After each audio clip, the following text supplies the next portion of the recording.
जंहिं शख़्स सां को माण्हू अधु सदी गुज़ारे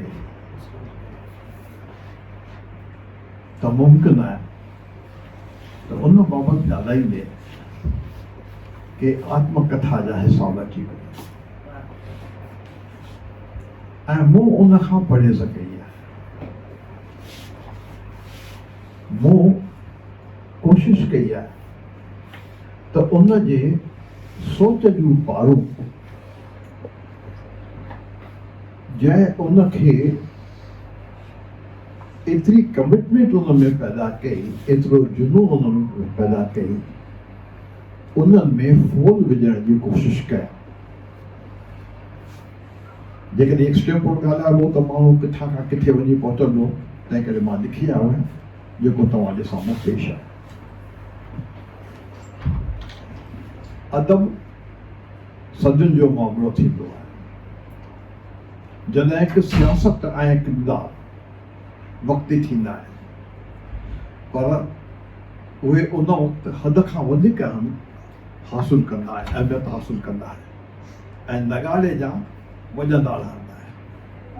अदब कंहिं नदीअ जे उने पाणीअ जा ख़ामोश ऐं आहिस्ते हलंदो रहंदो आहे ऐं कंहिं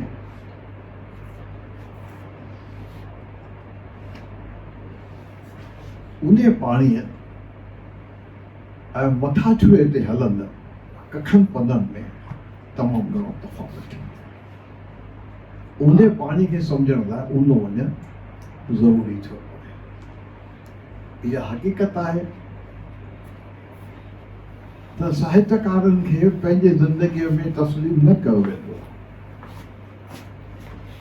छाकाणि जो साहित्य सदियुनि जो मामिलो आहे। जेकॾहिं कंहिं बि लेखक जूं ॿ सिटूं ॿिनि सदियुनि खां पोइ रहिजी थियूं वञनि त पोइ उहो लेखक कामयाबु लेखक। इहा ख़ुशी जी ॻाल्हि आहे त साहित्य अकेडमी जनम जे 100 सालनि खां पोइ बि माण्हुनि जी जनम शताब्दी मल्हाए रही आहे ऐं अहिड़े नमूने नई पीढ़ीअ खे झूने लेखकनि सां वाक़ुफ़ु करे रही आहे।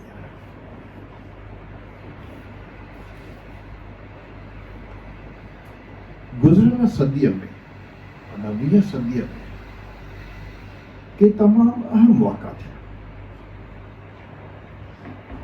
दुनिया जे लिहाज़ खां ॾिसिजे त 2 महाभारी जंगूं लॻियूं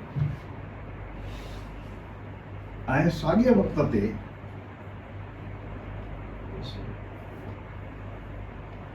इहो असां ॾिठो त हिंदुस्तान जे हवाले में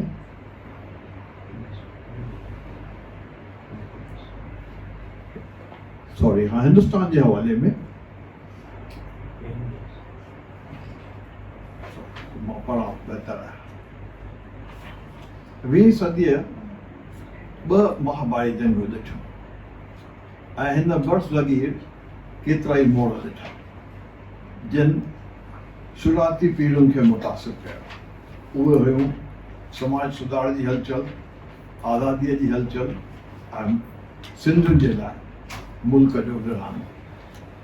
समाज सुधार जी हलचल ऐं आज़ादी जी हलचल सॼे हिंदुस्तान जा सिंध ऐं सिंधी अवाम ते ॾाढो असर कयो, पर हिंदुस्तान जे आज़ादीअ जे विरहाङे खां पोइ सिंधी जातीअ जे हिंदुनि जे दद वधाइण जे तूफ़ान में घेरे छॾियो ऐं खेनि वतन जे पारुनि मां फटे कखनि पननि वांगुरु हिन शाही मुल्क जे कुंड कच्छ जी पखेरे छॾियो।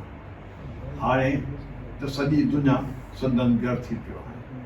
उत्तम खे सम्झण लाइ हिननि 2 वाक़नि आज़ादी ऐं रूसी इनकलाब खे सम्झण जी ज़रूरत आहे। हिंदुस्तान जी आज़ादी जी हलचल हिकु ॾुखी ऐं हिकु तही न हुई। उन में घणेई धाराउनि जो मेलाउ हो। उन्हनि मां हिकु धारा हुई मार्क्सवाद जी। कार्ल मार्क्स जो चवणु हो त अॼु ॾींहं ताईं फ़िलसुफ़नि दुनिया जे बुनियादी ढांचे खे सम्झाइण जी कोशिशि कई आहे, पर ज़रूरत आहे त दुनिया खे कीअं बदिलाइजे।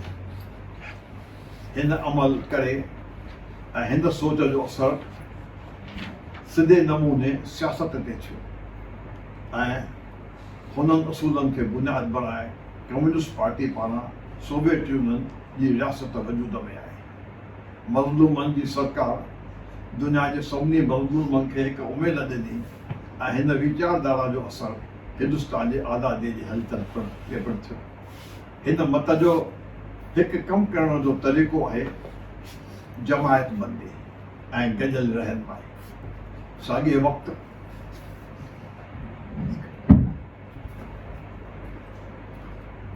वक़्तु हुदरी इनक़लाब बैदि अदब में हक़ीक़त निगारे जो दौरु शुरू थी चुको।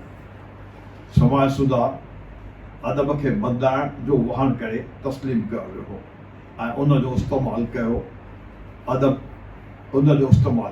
अदब खे समाज जो आईनो ऐं समाज सुधार जो हथियार करे क़बूल कयो वियो। अहिड़े विश्वास पैदा कयो वियो त कलम जी ताक़त तलवार जी ताक़त खां मथे आहे, एके में बल आहे। हिन पस मंज़र में हिंदुस्तान में 1936 में तरक़ी पसंद अदीबनि जी संस्था बर्पा थी, जिन साम्यवाद खे आदर्श बणाए अदब ख़लकण जी हलचल हलाई ऐं 1942 में कांग्रेस हिंदुस्तान छोड़ो क्विट इंडिया हलचल जे दौरान केतिरा नौजवान जेलनि में विया ऐं उते हू मार्क्सवाद जे वीचारधारा जे असर हेठि आया, जिन में कीरत बाबानी, ए.जे. उत्तम ऐं गोविंद माली पिणु शामिल हो।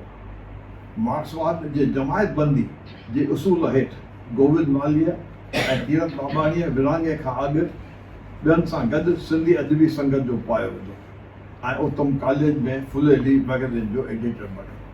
हैदराबाद में लेखकनि जूं गॾिजाणियूं शुरू कयूं ऐं अहिड़े नमूने उत्तम अदबी खेत्र में पेर पातो। हिंदुस्तान जी आज़ादीअ जी क़ीमत विरहाङे तौरु ॾियणी पई, जंहिंजो घणे में घणो असरु जेके पाकिस्तान मां हिंदुस्तान में आया उन्हनि ते थियो ऐं उन्हनि खे आज़ादीअ जी देश बदड़ थियण जी क़ीमत चुकाइणी पई। विरहाङे लाइ सियासी नेताऊं तयारु न हुआ ऐं इहो ओचितो थियो। हुननि पे सोचियो त अॻिते हली हिंदुस्तान जी सियासत जो महवर हिंदू ऐं मुस्लिम सुञाणप रहंदो। तंहिं करे जीअं ओचितो सिंधी हिंदू हिंदुस्तान में अचणु लॻा, उन्हनि सलाहूं ॾियणु शुरू कयूं त अव्हां जिते वसो था उते जज़्ब थी वञो। संदन सोच सियासी हुई। उन जे बरअक्स समाज में जेके शऊरी शख़्स हुआ, तिन खे ॼाण हुई त हिंदुस्तान जुदा जुदा ॿोलियुनि ऐं सफ़ाक़ती रवायतुनि जो मुल्क आहे ऐं हर खेत्र ऐं जातीअ खे पंहिंजी निजी ॿोली ऐं कल्चरल जी सुञाणप आहे। अहिड़ी रीति सिंधी जातीअ खे पिणु निराली सुञाणप आहे। जिन जो ज़बान ऐं निराली ॿोलीअ में विश्वास हो, सियासी हदूं तपियूं बदिलबियूं आहिनि, पर ॿोलीअ जो हदूं कुदरती आहे ऐं महकम आहे। हिन हालत में सिंधी ॿोलीअ खे सिंधी जातीअ खे निराली सुञाणप जो बुनियादु सम्झियो वियो, जेका सोच अॻिते हली सिंधियुनि जी हलचल तौरु ॼाणी वई। हिन हलचल में पिणु कंहिं बुज़ुर्ग ऐं लेखकनि ऐं तइलीमदाननि सां गॾु नौजवान हिन वीचारधारा मार्क्सवादी वीचारधारा जे नौजवाननि सां गॾु शामिल थी विया। उन वक़्तु तरक़ी पसंदारा अदब में हिकु पैगाम पियो ॾिनो त जल्द निज़ाम बदिलबो ऐं सभु ॾुख दूर मजबूरियूं ऐं ॾाढायूं ख़तमु थी वेंदियूं। ना बराबरी बदिरां बराबरी जो समाज पैदा थींदो। इहो उमेद जो अदब हो जंहिं उन वक़्त जे ॾुखी हालत में सिंधी समाज खे ॾंढ पे ॾिनो ऐं जहिड़े रहण लाइ हिमत पे ॾिनी ऐं स्वाभाविक तौरु उन धारा जी अदबी वक़्त जी घुर्ज खे पूरो पे कयो। उत्तम हलचल में केतिरा ई मोर्चा संभालिया, जिन में मुख्य आहिनि ऐं मां उमेद थो कयां त हिन इजलास में संदसि जुदा जुदा खेत्रनि में योगदान जी कथ के हिते गॾु थियल आलम पूरी कंदा ऐं ख़ासि हेठनि खेत्रनि में उत्तम जो योगदान आहे। उत्तम सिंधियत जी हलचल में हिकु अहम रुकन सिंधी साहित्य मंडल ऐं अखिल भारत ॿोली साहित्य जे हवाले में हुनरो। उत्तम हिकु अख़बार नवीस ऐं अदबी मैगज़ीन नई दुनिया जो एडिटर। उत्तम हिकु मज़मून नवीस ऐं नक़ाद ऐं अलॻि अलॻि अदीबनि जे जीवन लिखण जे हवाले में। उत्तम हिकु नक़ाद संदसि तनक़ीदी किताबनि जे हवाले में। उत्तम हिकु तख़लीक़ी लेखक संदसि कहाणियुनि जे मजमूअनि जे हवाले में। इहे जेके पहलू आहिनि हिननि ते अलॻि अलॻि आलिम नज़रसानी कंदा ऐं रोशनी विझंदा, अहिड़ो मूंखे विश्वास आहे। उत्तम 1951 में हिकु लेख लिखियो जंहिंमें हिन अदब बाबति के वीचार पेश कया। उहो संदसि अदबी परिणामो सम्झणु घुरिजे। 1951 में इहो उत्तम जो लिटरेरी मैनिफेस्टो हो। संदसि कथ संदसि उसूलनि जे बुनियाद खे सम्झी उन कसोटी ते करणु खपे। संदसि लेख ऐं अदब ऐं ज़िंदगी सां अदबी उसूल अहिड़ी रीति आहे। पहिरियों ही उत्तम जा कोटेशन थी। समाज ऐं साहित्य जो घाटो संबंध आहे। मशहूरु यूनानी फ़िलसुफ़ अरिस्टो जे चवण मूजिबि सिर्फ़ु जानवर ऐं देवताऊं समाज खां अलॻि रही सघनि था। ॿियो, दरअसल इंसान जो दिमाग़ ई आहे जो हर कंहिं फ़न खे जनमु ॾिए थो ऐं दिमाग़ जी परवरिश गैर मादी ऐं मुजरद ख़्यालात ते न बल्कि इंसान जे आज़मूदनि, इल्म ऐं ख़ासि वायुमंडलनि ते थिए थी। जीअं साहित्यकार जो आज़मूदो ऐं इल्मु वधे थो तीअं उन जो असरु हुन जे ख़्यालनि ते पवे थो ऐं उन जी लिखणीअ ते पियो। पोइ उहा लिखणी बेमक़सद कीअं थींदी?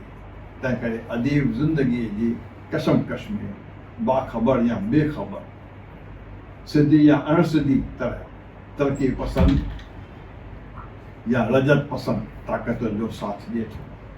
हिन जी गैर जानबदारीअ जी दावा गैर माना आहे। टियों, ज़िंदगीअ में हर वक़्तु तरक़ी पसंद ऐं रजत पसंद ताक़तुनि जी कशमकश हली रही आहे। उन करे सचो साहित्य जनता में हर कंहिं तरक़ी पसंद चीज़ लाइ प्यार पैदा करे थो ऐं रजत पसंद चीज़ लाइ धिकार। समाज पैदावार जे ज़रियनि जे बुनियाद ते मुख़्तलिफ़ तबक़नि में विरहायल आहे।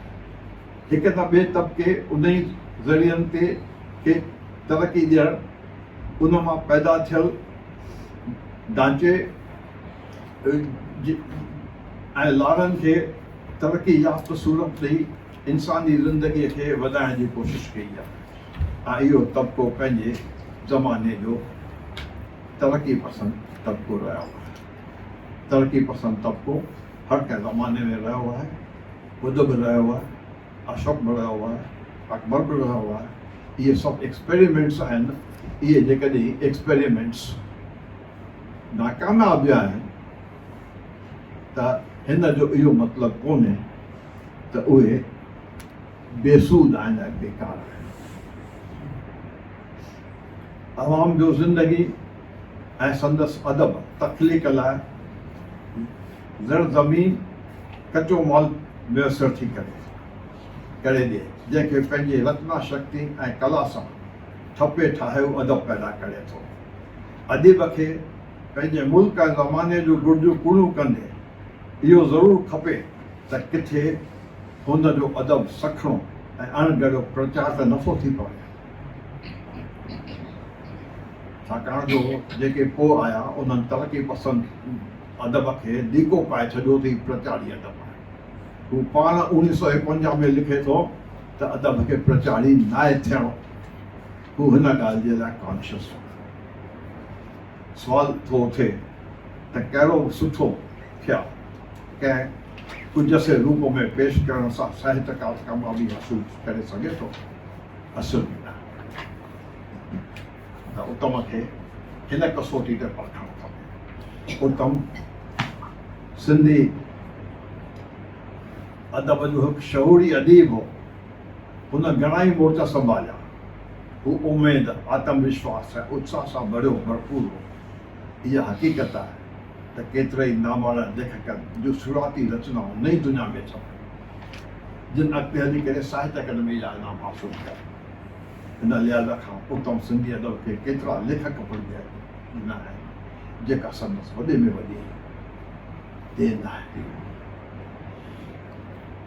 तिन तरसी पसंदि हलचल जे बाजुनि बाबति अरुण बाबाणी हिते आयो कोन्हे अॼु, जा लफ़्ज़ मां दोहराईंदुसि। ख़बर न आहे हू जुनूनी हुआ या मस्ताना, या ग़लति फहमी जा शिकार हुआ। चवनि पिया असांखे त कॾहिं ख़्याल ई न आयो त ॿुढा थींदासीं, मरंदासीं। असां त वक़्त ते फ़तह पाइण जो सोचे वेठा हुआसीं। इतिहास खे मोड़ ॾियण लाइ हथ जे ॾिंगियुनि रेखाउनि खे सिधो करण में लॻल हुआसीं। अॼु हिकु अहिड़े उत्तम खे हक़ीक़त पेश कयां थो। मां चवां थो इंसान, शख़्स, फ़र्द अचिणो वञो। मां पिणु 86 साल पूरा कया। अॻिते घणो हलंदुसि चई नथो सघिजे, पर हिकु विश्वास सां मां हलंदुसि। हिकु सुपिनो कॾहिं कोन मरंदो, विश्वास कॾहिं कोन मरंदो। मां हिकु सुपिने सां मरंदुसि।